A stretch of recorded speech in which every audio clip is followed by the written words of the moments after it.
Alright, now let's go back to the way beginning of the year.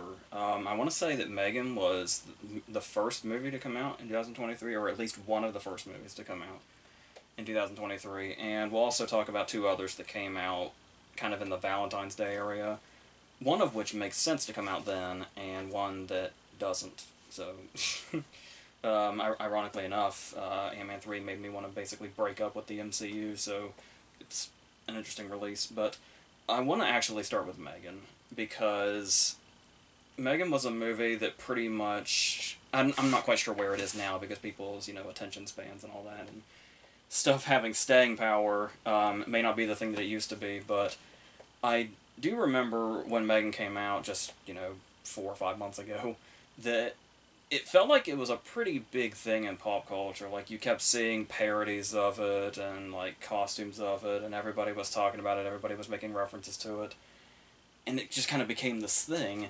And what's funny is I wasn't really sure what we were going into at the start, because when you heard about it, because obviously I don't watch trailers or the advertising, or I try to avoid them, so the only thing I kept hearing was it was like another sort of killer doll type movie. And I guess there was a money shot in the trailer where M3GAN, the shot where in the movie where M3GAN dances was like a money shot in the trailer. And when I heard that, and I heard that people were talking about the trailer, it immediately sounded like one of those things where, well, this will be another one of those movies that people watch ironically, and they say they like ironically, and it'll be one of those things where it's actually, like, pretty bad, but it's a big deal for a little bit. One of those things. And then the reviews started to come out, saying, the critics were saying that it's actually good. And so when I went into it, I was thinking, like, well, I don't really know, because I try not to take too much into account anything, good or bad, that I hear going into something, but I just really didn't know what to expect. Because, like I said, it sounded like one thing, then the critics respond to it, and it seems like something else. And so, as soon as the movie starts, don't you really love it when a movie starts and just right away, within like 5 seconds, you know that they know what they are, and you know that I can see immediately, oh, I can get where this is something that critics actually liked in 5 seconds. That's all it took. When the opening scene is an ad, and my brain kind of malfunctioned for a second, because we see so many goddamn ads all the time in the most inconvenient places in media. They'll just be wherever the hell they want to be. My brain kind of registered it as it was an actual ad after we got the Blumhouse logo. And it's like, yeah, that makes sense. Today, that makes sense. But no, this advertisement is for this demonic-looking Furby sort of thing. And that whole opening bit where it talks about the little girl who had the dog and she loved the dog, but then the dog got old and died. And we see her, like, it's playing the, you know, jovial tune to this commercial, but this jingle, and she's standing over this gravesite, and then they introduce this demonic-looking Furby, and then it's like, okay, I've got it now.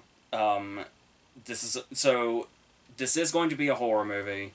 It's also going to be a dark comedy. They established that right away, and it's not like the thing where it's funny because they're intentionally trying to be bad, like the Sharknado bullshit or something like that, or to a lesser extent, Cocaine Bear or something like that. No, this is like a legit dark comedy. Like, the reason it's classified as dark comedy is because it's very dark and also very funny because of how they use the darkness. And it's like, okay, 5 seconds in, I get M3GAN already. At least I feel like it. And yeah, it maintains that tone kind of throughout. They successfully put themselves out there in the very first moments. And it does seem like maybe tonal whiplash, because we do get the death of the girl's parents right after that. But still, everything feels like it's in line with a dark comedy slash the inevitable horror movie it's going to become also. And so the question would be, are they going to be able to... maintain this back and forth the whole time. Like, is it going to be able to successfully be a dark comedy and a horror movie, like, at the same time? Like, when those moments come up, are they going to be able to stick the landing on each of those? And, yeah, I think for the most part that they do. And because I think, while the dark comedy aspect is, like, also this whole thing about satirizing, like, you know, advertising and current technology and stuff like that, which it does well, it also has the feeling of previous sort of... Not, it has, like, the vibe of previous horror movies. Like, the 2019 Child's Play really kept coming to mind. And I don't really know where the rest of the world is on this, but I've made it apparent that I love the 2019 Child's Play, and the way it did the same thing where it balanced dark comedy, but also, like, that movie's pretty vicious, as far as being a horror movie and the kills and stuff like that. And so, it was giving me vibes on both of that, and also, it also kind of took its jabs at, like, modern technology and stuff like that. But this one, like half of M3GAN is satirizing, you know, marketing and technology and stuff like that. And that's also, like, where it's not just, you know, a comedy in the sense of, you know, I guess jokes and punchlines and stuff like that, or even, God forbid, slapstick, but the fact that it comes from, you know, being this sort of, taking these jabs at all this stuff that we recognize, and doing stuff like that where sometimes it feels like it's funny because it's an exaggerated way of doing this, like showing, you know, where technology is and where marketing is.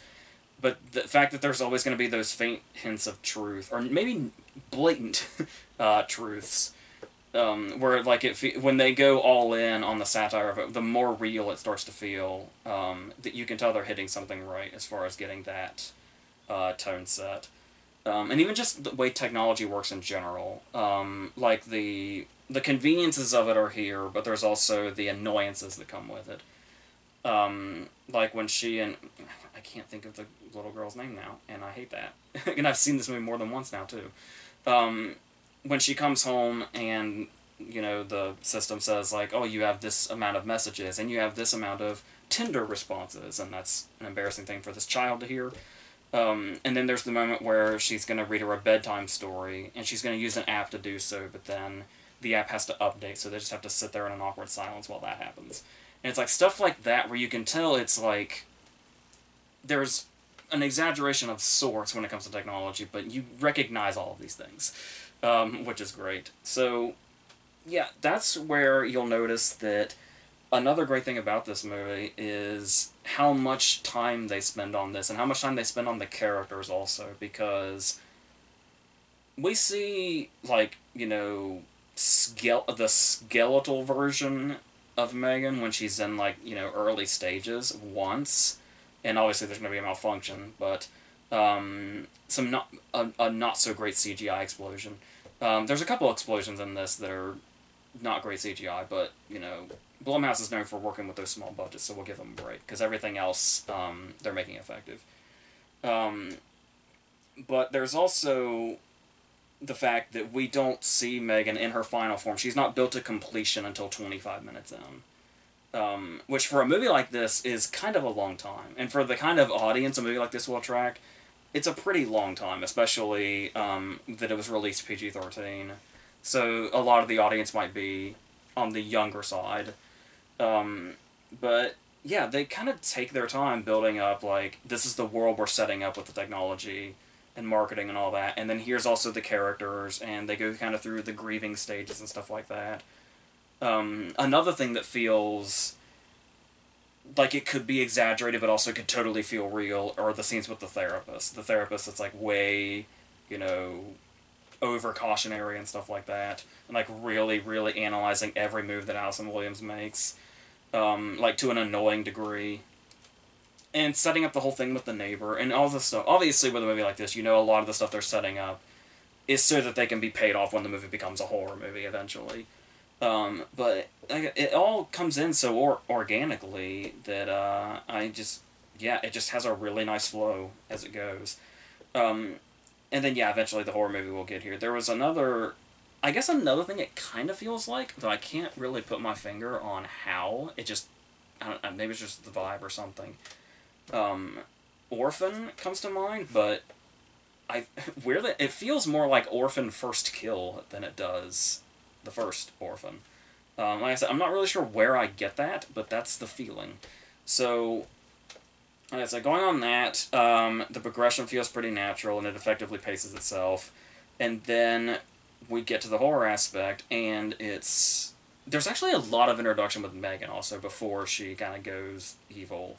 Where they see how useful she is, how she becomes, the girl's best friend and all that. Once again, stuff that feels like it really organically happens and feels like real emotion, and we get why characters feel the way they are and all that. We get the occasional, realistic reaction to M3GAN's realism, where a teacher or something has like an oh shit reaction to seeing M3GAN for the first time. Because obviously the whole thing also is that right now M3GAN's kind of an on the down low thing, because this is still like a sort of test period before they try to make it this $10,000 product or whatever it was. But yeah, then it becomes the horror movie, and the great thing about this is we're talking about a balance between dark comedy and legit horror, and that means when we get to the horror aspect, there's going to be more things to juggle here, like a camp factor. And like taking stuff that's like campy and funny, and then balancing that out with stuff that's like genuinely creepy. And it's like, because typically when you think of the word campy, you typically associate that with like a sort of mediocrity, I guess you could say. But here, the fact that it's asking for that, like if this movie didn't have a sort of camp factor to it and played itself completely straight and didn't have that dark comedy aspect, I don't think this would have worked. It wouldn't have worked as well as it does. But like I said, the horror aspect is effective enough that maybe it could have gotten somewhere, but it wouldn't have been as successful as it is, I don't think. So there's like when I say that, like there's a couple of moments where something is creepy, but it also is like it could be, depending on the person, it could be funny or creepy, or it's a little bit of both. Like when the neighbor gets some glimpses of M3GAN, and this is something that we don't witness, which is what makes it funny. But we know. It's when she's yelling at Allison Williams and the cops about her child that she needs to keep an eye on. And when she thinks she's talking about the little girl, she says, "No, the one that's always looking out the window at 3 in the morning." And it's like, that's obviously creepy because we didn't see this happen, but that means M3GAN's watching out the window at 3 in the morning. When we imagine that, it's pretty fucking creepy. But I don't know, the fact also that we don't see it and that's the way there's just something funny about that. And there's also stuff that comes kind of out of nowhere. Like, it's pretty clear and blatant when the movie's doing the dark comedy, but it can also do things like in kind of sly ways. And stuff that like doesn't really draw attention to itself. There's a moment that I love with a detective, and a detective we only see once. And something horrific has happened like 2 scenes ago. And he references that, and he chuckles.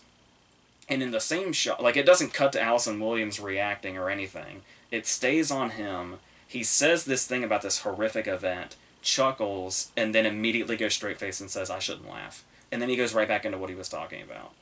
And stuff like that is where, like, the dark aspect of this the dark comedy aspect of this really, really shines.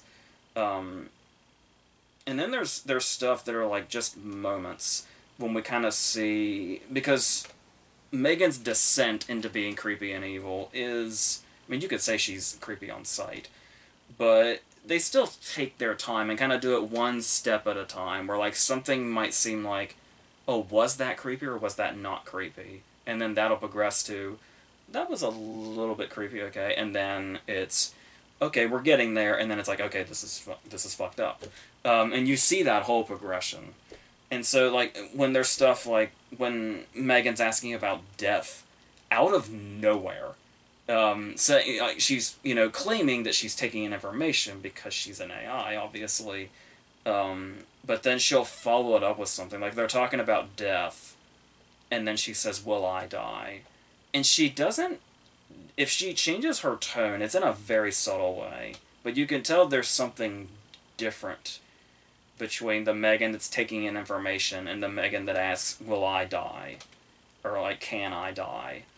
And it's and it's like I said, the progression that does in all aspects, whether it be character or pacing or, you know, bringing M3GAN's evil into the story, it going from like dark comedy to dark comedy and horror and thriller and stuff like that.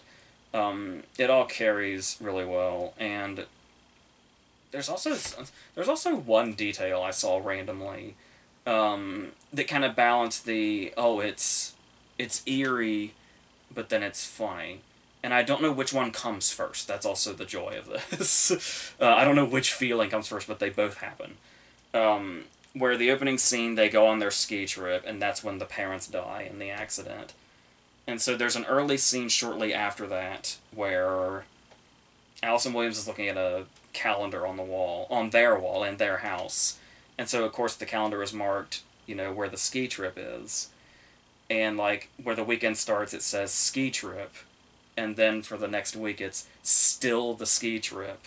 And then the last day is a frowny face that says ski trip ends. Or ski trip over. And it's like, I don't know why, but that's just a funny detail. But then it's like, it's also eerie the more it sets in, because it's like, they were so excited to reach the destination of their deaths, and because they didn't know that was what was going to happen. It's like, okay, that's eerie and very sad. Like I said, just the way it's written on the calendar was also funny. It's a sight gag in a sense. And that's, yeah, it's crazy that this works as much as it does. Oh, I wrote her name down. Katie is, is the girl's name. Yes. And she is played by... I actually thought about this, but then I thought I looked it up, and it wasn't the case. But then I was told this.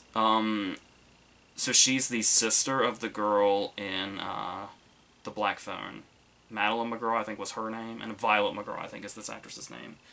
And it makes sense. They look alike. They're both are very strong actors, and they have the same last name. Surely they're sisters, I'm assuming. We're going to go with that. And that's another thing I want to talk about, too, was the fact that the character of Katie is so good also because the way they play into her and M3GAN's relationship, where there's the whole thing of... And the fact that they're warned about it early on, also. The fact that she gets too attached to M3GAN. Because it's like M3GAN's this sort of replacement for human interaction. And it's kind of part showing how this fucked up her grieving process, but it also kind of feels like addiction, in a way. That's very interesting, and it ends up making Katie really unpredictable, especially when we're getting closer to the climax, and she's getting more erratic. So, there's a lot of interesting things in this movie, and a lot of things they're really trying to balance, and it's doing all these things really well. So, that's... And when you look at... M3GAN's another one of those cases where it's like... It's really hard to tell where the effect begins and ends and where the actress begins and ends. Because it is I'm pretty sure it's a child actress that's playing her, and somebody else is doing her voice. But it is a child, but there's also the... What is it? Animatronics? Prosthetics? I'm not really sure. And I love the fact that we're in 2023 and we know so much about movie magic, and we can still have stuff that comes out like this where I'm like, I'm not quite sure what that is. I'm not quite sure how they accomplished that. But it's extremely impressive, especially with just the way M3GAN's looks, like the way her eyes move. You can see her emoting. And it's really weird. But amazing and extremely impressive on, like, a technical front. And, like I said, you can see where all these things where, like, if one of these things failed, if the tone failed, if the pace failed, if the characters failed, if the effects failed, the whole movie might have come apart, and it might have been campy in the lesser way that we were talking about. But because all of these things just happened to work all together.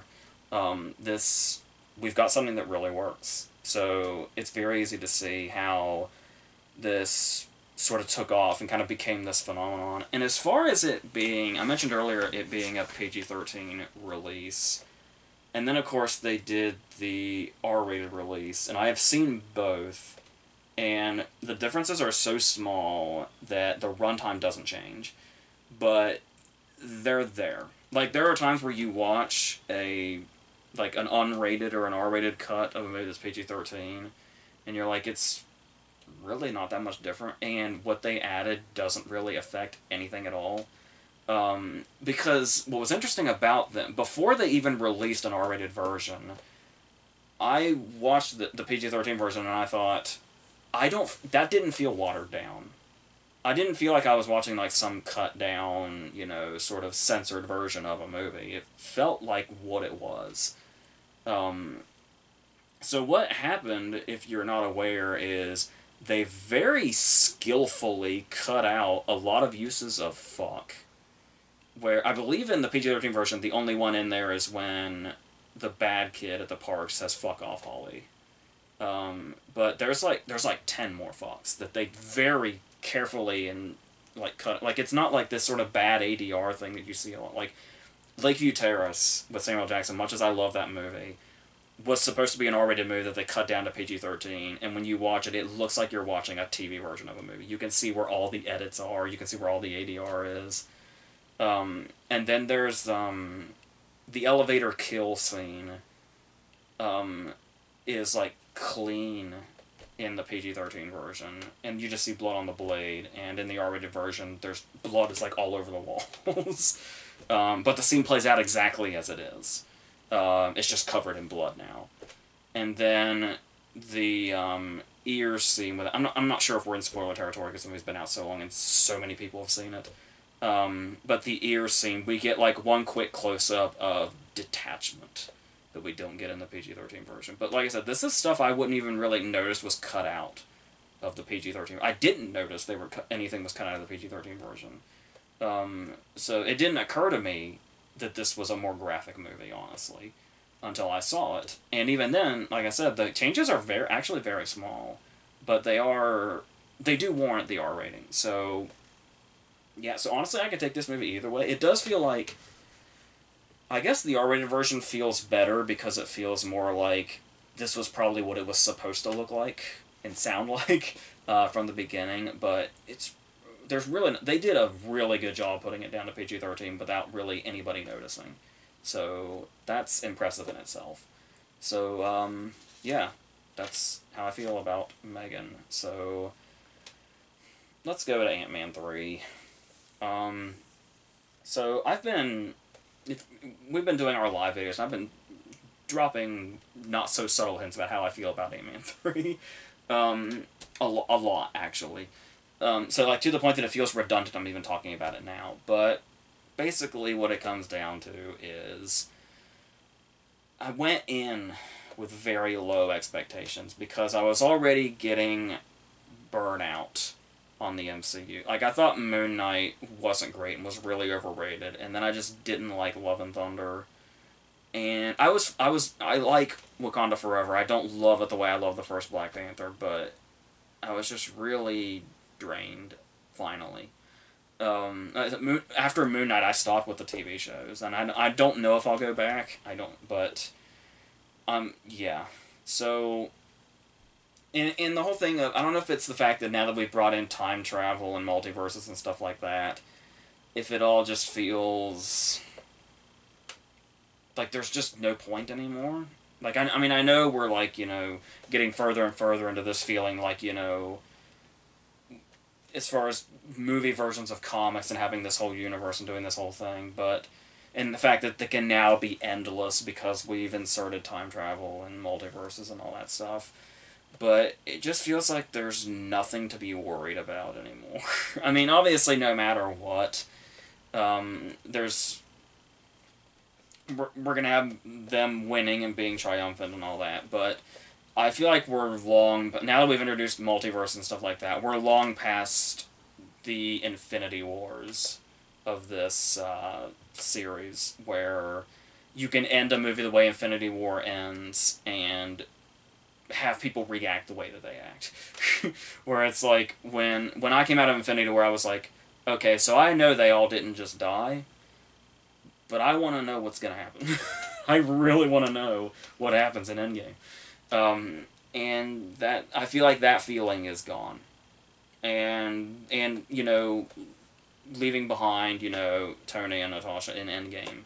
Like, we're past that now. Obviously, already with Guardians 3, we're back. Gamora's already been resurrected, in a sense. I know the Gamora is technically dead, but still, it just feels cheap. That we're going to give these characters these send-offs, and they're going to keep coming back. So, that's just where I am. It just all feels like... It just all feels kind of pointless at this point. So, that's how I went in to Ant-Man 3. So, the only way we really could have gone when I went into Ant-Man 3 is up. And I didn't realize that depths could go further. I should have known. But I've been so trusting of the MCU that I don't know. So, there's obviously, we get a lot of exposition. We get the Welcome Back Kotter theme and all this stuff. And it's this whole upbeat sort of thing, even though we know most of this movie is going to take place in the Quantum Realm, which is the, obviously, completely CGI set. And on top of that, also, we're in this era where, I mean, Wakanda Forever did fine, obviously, but we're also in this era right now where the MCU's effects are notoriously down in quality, which you can really notice in Love and Thunder, but here, yeah, everybody is standing in front of a green screen, and you never ever think otherwise. Whether it be, you know, Paul Rudd, or Michael Douglas and Michelle Pfeiffer, or Jonathan Majors, or Bill Murray, everybody here is a famous actor standing in front of a green screen, and that's all we got. And it's even to the point where it's so underwhelming. There's a character that's introduced, and their head is covered. And they really build up this character, and it's like, oh man, this character's going to be a really big deal. Now, this may be a comics character I don't know about, in which case, fine. But when a character walks into the MCU and their head is covered, and they're being really built up who they are, I'm expecting to at least know by sight who the person is underneath. And so, like, maybe it's an actor or something, or a cameo from a previous character or something. And so it's like, who is it? Who is it? And they reveal themselves, and it's just a CGI face. And it's like, oh wow, that was a massive letdown. Okay. And it's the Ant-Man 3 CGI. It's the Ant-Man 3 quality CGI. So there's that. And we introduced, you know, other actors that we love here, that being their first time in the series, like William Jackson Harper from The Good Place and Hereditary comes in, and who is great. He could probably do anything in this series, anything they ask him to do. And he's basically the character that stands by, and any time an, in quotes, funny thing happens, it's his job to say, stop doing that thing. That's basically what that is. That's the... I would say that's the comedy stylings of this movie, but it's been the comedy stylings of the MCU for quite some time, unfortunately. But, yeah, they built up a lot that Bill Murray was in this. Bill Murray's kind of in this. I mean, you can see him. He's not CGI. But I genuinely can't remember a purpose that his character had whatsoever. And let me stop right here. I probably should have said this at the beginning. I talked how since I've had so much time between the movies coming out and now, like months, I was like able to... I've seen M3GAN more than once. I saw Scream 6 more than once before we talked about it. Obviously this is not something I watched again. So this is going on a mid-February memory, this movie is. And given how I feel about this movie, that memory is mercifully getting more and more vague. So forgive me if I fuck anything up on this. But this, I will say, there were two things that were really driving me crazy. The two things that I hate the most about this movie are the things that usually come to mind. Like, there'll be bad things in movies, or things that aren't great, but if a movie is good enough, those are usually the last things you remember. Where it's like, you'll be talking about, like, oh, I loved this aspect, I loved this thing, I love this thing, I love this thing. And people will, like, harp on one bad thing. It's like, oh, but, like, this thing. Like the CGI was so bad in this one moment, or this one line in this 2+ hour movie is the worst thing ever. And it's like, no. A movie being good will cover that shit up. But there are two things about this movie that I hate the most, and they're the first two things I think of when this movie comes up. The first thing is Catherine Newton, in general, which is weird because I've seen Catherine Newton in plenty of things now, and she never registered to me as, like, a bad actress. 'Cause I'm gonna doubt that she's a bad actress. She's not like Amber Heard or anything, but I got Amber Heard vibes from this particular performance. Because, like, you know, like, she was in Freaky and she was on Big Little Lies, but the thing about it is, I never just really registered her performance much, so I can't really say for sure if this is, like, I wouldn't say this is par for the course for her, because I would have noticed if she was this bad at anything else. So it's got to be the material, it's got to be the movie, and I don't want to blame her for it.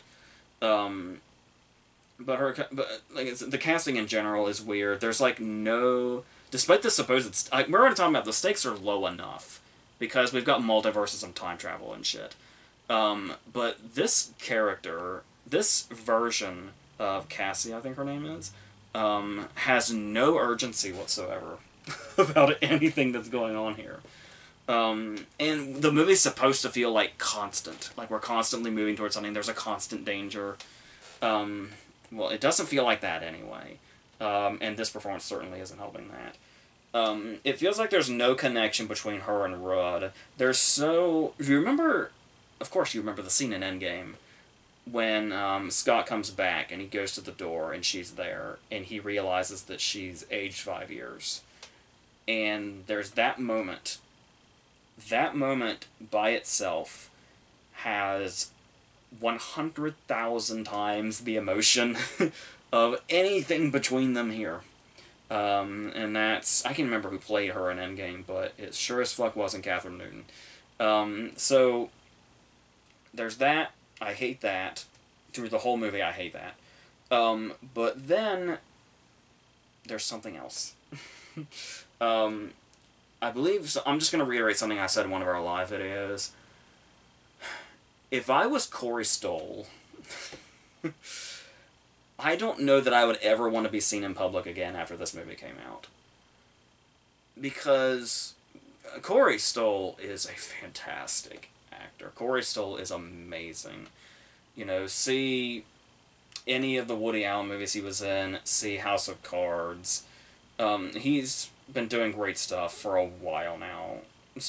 Midnight in Paris, I feel like, is where he really broke out. And it's like, this guy is something special. This guy is great. And he was really fun in the first Ant-Man. And so, okay, to my understanding, not knowing comics, I have basically... The information I have gathered is basically that this character that Corey Stoll is playing, that, you know, Darren Cross is now reshaped into, is supposed to be like this really big, bad figure in the comics. Like this really sort of dark character, this very, like, you know, murderous character, something like that. Very, very threatening, to my understanding. And so... I don't really know...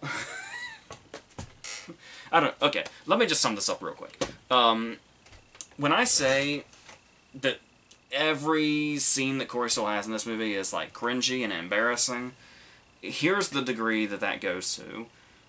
I am sitting here right now feeling embarrassed talking about this because it's embarrassing me. It's embarrassing to me for you watching this to know that I have seen Corey Stoll in this movie. Do you know what I mean? Like, I feel a shame having seen this. All of this might sound like hyperbole. Especially people that are probably still, you know, that will stand their ground on the MCU forever regardless of quality and will defend it to the death no matter what. Okay, that's your thing and that's great. But I do not feel hyperbolic saying the things that I'm saying right now. And like I said, when I think of Ant-Man 3, the first things I think of are Catherine Newton and Corey Stoll. So, that's really bad. There's also Jonathan Majors, which is a whole can of worms. Jonathan Majors is very good. He was incredible in the last episode of Loki. That was so much hype for this character that I was really... I didn't even like the Loki series. But that last episode and Majors' performance, I was like, this guy is going to be the next big threat. Show me. Show me now. And he does get, you know, to go to work here. Yeah. He's significantly more memorable in Creed 3, which we'll talk about later. But, the thing that I think, weirdly enough, it's not even real-life circumstances of why I'm struggling to talk about Jonathan Majors' performance as Kang. What's really making me feel conflicted about Kang is how this movie ends. Because, like I was talking, and I'm not even talking about the post-credit stuff or the mid-credit stuff. I'm talking about the climax of the movie and how the movie ends before the credits, involving this character of Kang, this variant of Kang. What I was talking about before about there being no fucking stakes whatsoever, about there being no attachment to anything anymore, because we can do multiverses and variants and all of that stuff. It just feels like everything is out the window at this point, and I just didn't give the slightest fuck about anything in this movie at all, especially as I was leaving. So, and nothing like I said, a brief Bill Murray cameo, or Michael Douglas standing with his hands in one place, pretending he's driving an invisible vehicle in an invisible world on a green screen. All the things that you'd think would be the saving graces here can't even do that. If you had just told me, with me going in blind, Corey Stoll is back in this movie, first of all, I'd be annoyed, because once again, nobody can stay dead. But I would have been like, well, okay, any Corey Stoll would be good Corey Stoll, right? Right? Please? This would not have been what I expected. This is not how I would have expected to feel coming out. So, and this isn't the death of Corey Stoll to me. Like, the next thing he's going to be, and I'm sure will be great, he'll be great in, and it'll be good. We can just brush this off. But, shit. When you really leave an impression of shit, that... it sucks. And I said it's embarrassing for everybody. So... yeah, so I don't know what else there is to say. There's a never give up message, which pretty much happens at the end of the day. I don't know what decade we're in or what kids movie they got that from, but there's a shitload of them. But there's nothing worthwhile here. There's hardly anything redeeming in here that I could think.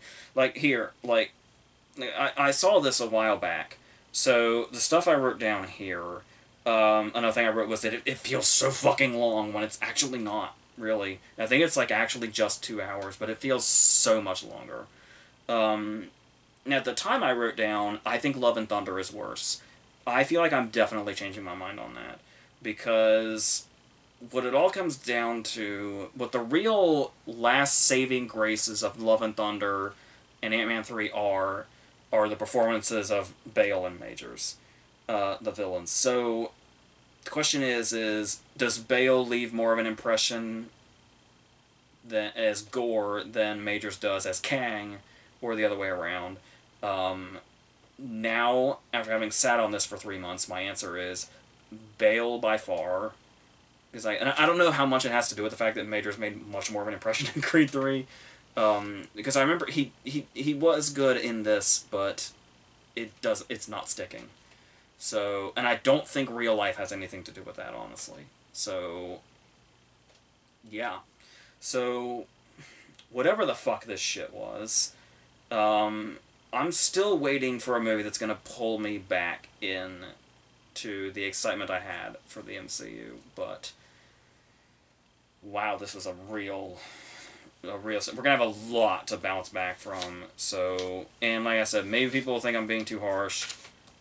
I'm being as genuine as I possibly can with you, and that's the way that it is. So, grow up. That's it. I'm just talking to a straw man there. No, nobody's really said that, but just in case, because you're probably there, because it's the internet. But yes, let's finish on Magic Mike's Last Dance. Another third entry in a series, which is apparently going to be the last, and that makes sense. Because I didn't really think I didn't really... Magic Mike 3 didn't even really seem like it was going to happen. It was just like, oh, those were two, fun movies, and then that's the end of it. So I have praised both of the first two Magic Mike movies on this channel quite a bit. And I rewatched the second one when this one came out, and I actually forgot how genuinely good the second one is. Like, I remember thinking, like, the first movie felt really artful. You could tell it was, like, Soderbergh being experimental Soderbergh, and also Channing Tatum with, like, this passion project and all that. And then you had the McConaughey performance in there. There's a lot of magic in the first movie. No pun intended. I seriously didn't mean to say that just now. And so the second movie just kind of felt like, oh, it's just a fun sequel where it's the guys basically just fucking around on their way to, that big, competition or whatever it was. Or convention is what it was. But watching the second movie back, the dynamic between them is so good. Like, there's something almost documentary feeling like about the second movie of just watching these guys. Because, like, it feels so improvised in a good way, and they have such great chemistry, and they're so funny together too. Like, these movies, I don't think get the credit that they need for being as funny as they are. They are comedies, and they are good at being comedies. And the character dynamic has a lot to do with that. And so, going into this one, actually, it was kind of revisiting the second movie that really set up my expectations for this, and why I feel like this one doesn't really live up to the other two. They start off in a very smart way, because obviously the whole thing was Mike leaving behind the stripping thing for his furniture business, and then his furniture business goes under because of COVID. And it's like, well, that's actually a perfect setup for him to have to come back to this. And even then he begrudgingly comes back because he's taken up like a bartending job at, like, events and, like, weddings and receptions and all that, or whatever they are, or parties. And it's like, where the story comes to in the opening scene makes perfect sense. So it's like, okay, these movies have still got it, we're good.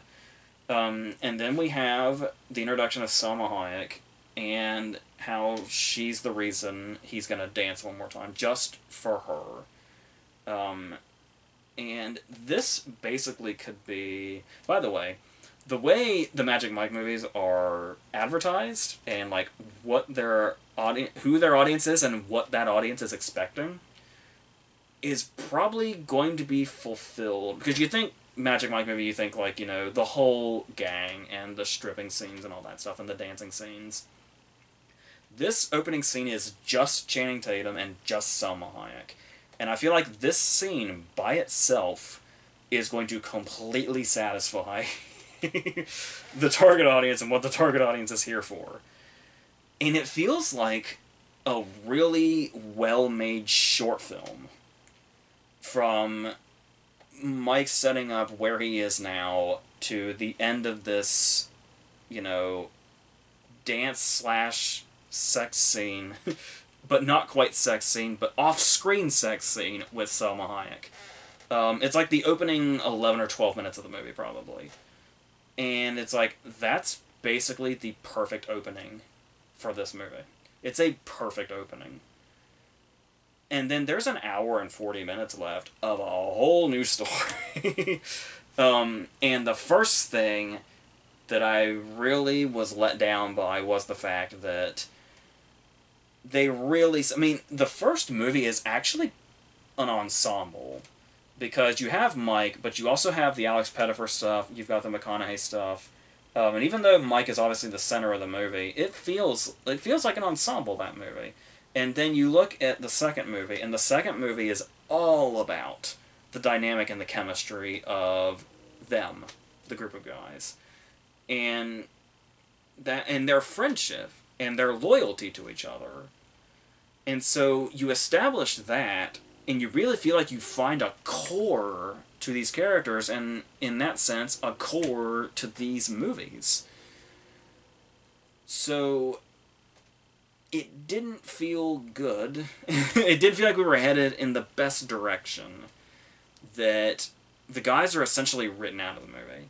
They have one scene when they're all on a Zoom call together, and we're seeing it from Mike's perspective. It's Channing Tatum sitting here in the room with us, and we see the four of them on the screen. And maybe this was a whole... Well, no, I would say it's a filming around COVID thing, but no, there's all kinds of crowds in this movie, so I don't know. I genuinely don't know. But I like the Zoom scene because of how realistic it feels. Like everybody... That's a scene where it didn't feel like it was scripted. Where it actually felt like Channing Tatum called the four of them on Zoom, and they were given the gist of the scene, and then they just sort of played it, and all of the lagging and the glitching of Zoom is present. That I did like, but the idea of making this like a solo Mike story, but then also, I mean, a solo Mike story is fine, because it is Mike's story as a whole, sure, despite the ensembles. But the other thing that I really wasn't sure about was, when you look at the first movie and you look at the second movie, you will see that the love stories are the weakest aspect of them. I don't think anybody remembers who Cody Horn is. I don't remember seeing Cody Horn in anything after Magic Mike in 2012. And I remember everybody came out of Magic Mike saying, like, the movie's good, but man, that girl had no... had no presence, had no chemistry with anybody, nothing. And I feel like I haven't seen her since. And the second movie, the love interest is Amber Heard. I think that speaks for itself. I've already insulted her in this video once. There it is again. Speaks for itself. So, just absent chemistry, just nothing. So, this movie's entire focus, pretty much, is the love story. So, it's alarming in a sense because the love story is the weakest aspect of the first two movies.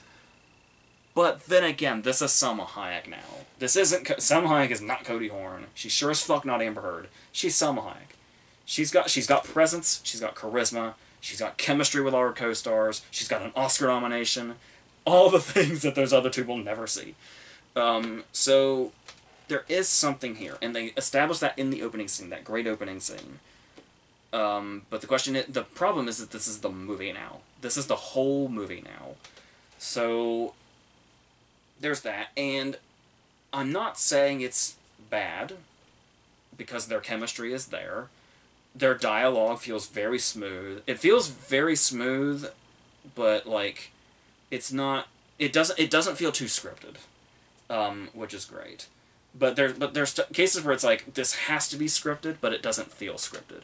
That's a really good feeling to have when two characters are going back and forth, especially two characters that are intended to have the chemistry that they do. And that chemistry is here. But, like I said, this story feels very underwhelming after what's been set up with the other two movies, where, like I said, it doesn't feel like an ensemble, which is kind of jarring.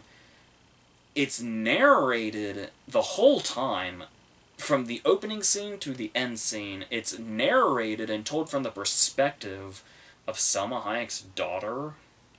That will never make sense to me. But it's... I don't know where that came from, but yeah, so the plot now is that he's basically helping Salma Hayek put together a show to bring the spark back to her theater, essentially. They're already putting on a show, but it's this really boring, misogynistic play, and they're going to make it into a Magic Mike style show, against all the higher ups' wishes, as well as her ex husband, who's like really, you know, looking down on this and trying to put an end to it. So there's some fun stuff here where they're kind of going through those obstacles. There's one scene where they have to get one lady's approval, and the way they plan on doing that, because she seems kind of stuck up and businessy or whatever, that stereotype of sorts. So she gets on the bus, and they kind of do this sort of, I guess you would call it a flash mob kind of thing. And they charm her into approving them. And you could see where it feels like it's probably supposed to have a similar vibe to the great scene in the second movie where Richie goes into the convenience store and he tries to make the clerk smile. It feels like a much lesser and much too shortened version of that. But like you can see where the charm is, but it's not as present as it once was. And they probably could have done more of that, had more of them coming up with creative ways to avoid the obstacles that are keeping this show from going forward. That movie would have probably been cool and been more in line with, the others, and, had more of an ensemble feel and have been more about, the spectacle of what these guys do. But it's, yeah, a lot of it's focused on the love story and the conflicts without there being the fun, creative ways to get past these conflicts. Like, there's a lot of bickering between them after a while. We get to a point towards the end where they're getting shut down for a specific reason, and for some reason, she goes to Mike and says, we're shutting down. And she apparently has a reputation for walking away in the first act. Like, she never, finishes what she starts. That's her reputation. So Mike gets to have the line, oh, this is what you do. You leave in the first act. That's what everybody said. And it's like, why is she not just telling him what's going on? Like, why is she not telling him why they have to shut down? And it's like, it feels like very forced conflict. And this is really late in the movie, too. And the movie's almost 2 hours. And it can feel like kind of a drag. But the thing about these movies, though, is or about this movie in particular, they do have a clashing of classes thing going on with Mike coming into her world, and that's kind of an interesting way to kind of see Mike from this perspective. Now, we kind of got that vibe where we saw, like, when they went to Andy McDowell's house in the second movie, and you could see, like, they had that whole conversation about how they're basically kind of living this life of luxury when they're around these people, but then when the act is over, they're on two separate planets as far as where they are in society. And I guess you could say this is, like, really expanding on that and delving into it, which is fine. But it's, I don't know, it just really feels like it's lacking something. It's still very well made. It's still very much how Soderbergh makes these movies and makes them so well and makes them artful. Like, there's the lighting, there's subtle long shots, where it's like the camera will just kind of stay and kind of move around without cutting for long periods of time, and you don't really notice that until the scenes are, like, almost over. Obviously, there's a great shot in the opening scene when he's, like, preparing for the dance he's gonna give her, and it's just all one shot of him walking around and rearranging things, but it's one of those subtle long shots that's not drawing attention to itself, and Soderbergh's really good at that.